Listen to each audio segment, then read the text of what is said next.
Hello दोस्तों, पिछले भाग में आपने देखा कि निशा को राजीव के साथ शादी करना बिल्कुल भी गंवारा नहीं था। लेकिन फिर भी उसने राजीव के पिता के एहसानों के बदौलत शादी के लिए हाँ कर दी। सुहागरात के दिन जब राजीव को असलियत का पता चला तो राजीव के पैरों तले से जमीन खिसक गई। रात में दोनों एक ही पलंग पर इस तरह सोते रहे मानो ट्रेन में आमने सामने की बर्थ पर दो अनजान मुसाफिर हो। अब आगे। उधर निशा का चिड़चिड़ापन बढ़ता ही जा रहा था। बेमन से वह घर के कामों में सास का हाथ बटाती, सबके साथ उदासीन सा व्यवहार करती। उसके अंदर की सुगढ़ गृहिणी और बेहतरीन कुक मानो खो से गए थे।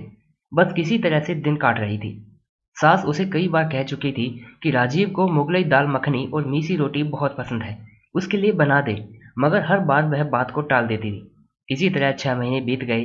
राजीव अपने वादे पर बिल्कुल खरा उतरा था। उसने भूलकर भी कभी निशा के करीब आने की कोशिश नहीं की और ना ही कभी निशा को जताया कि उसे कोई शिकायत है।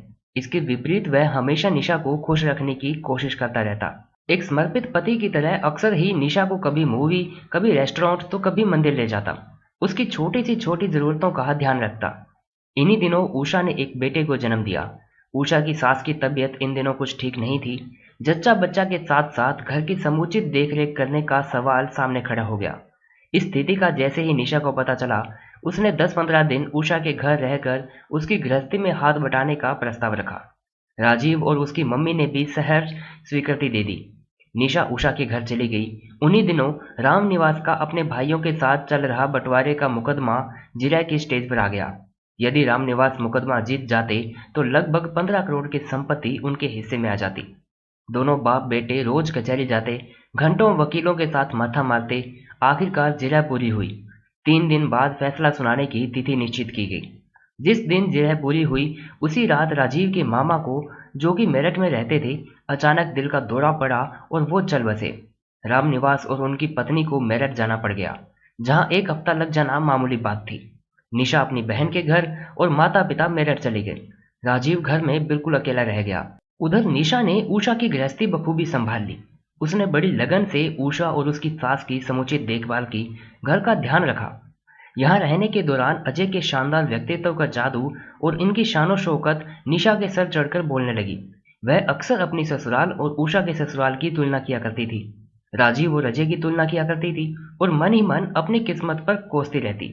घर के कामों के अलावा जब भी समय मिलता, वह और अजय खूब हंसी मजाक किया करते, ताश खेला करते, टीवी देखते।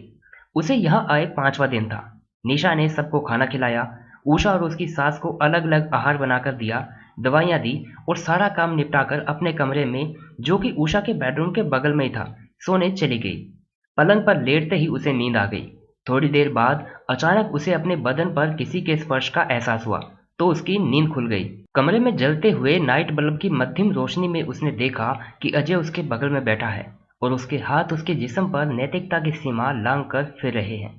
वह बुरी तरह चौंक कर उठ बैठी। उसकी जबान को ताला सा लग गया। कुछ समझ नहीं पा रही थी कि क्या बोले।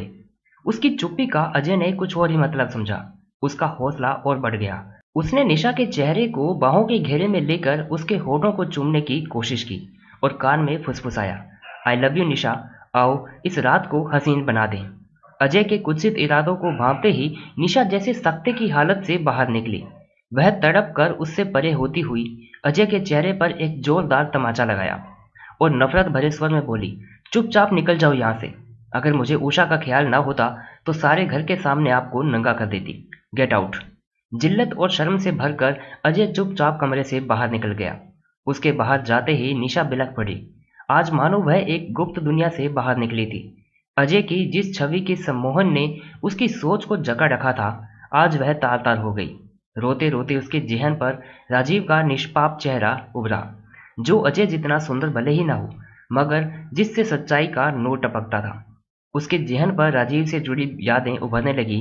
कैसे उसने बेकसूर होते हुए भी बिना शिकायत निशा की जाति सही थी। कैसे वह हर वक्त उसकी खुशियों की परवाह किया करता था।